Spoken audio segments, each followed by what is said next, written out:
Safer, more affordable and with longer lasting power. That's the description of two new energy storing batteries being built and tested right here in Brisbane.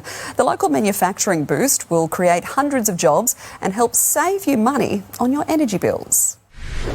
A charged up energy minister shaking hands with those who are shaking up Queensland's electricity future. Right here, we will test and develop the world's very best batteries. With Queensland switching to 70% renewable energy by 2032, Brisbane-based manufacturers Redflow and ESI are both developing new long-duration storage batteries, supporting the state's energy grid and powering thousands of homes when the sun isn't shining. Well, flow batteries are really well suited to taking up all that excess solar and wind energy that when it's been generated and be able to shift that effectively and efficiently to when it's needed most. The Queensland Energy Storage Technology Hub's testing their new zinc and iron flow batteries, seen as safer alternatives to the more commonly known lithium-ion batteries, which are made overseas and highly flammable. We know is that the batteries that are being tested here at Quest are demonstrating that they just don't catch on fire.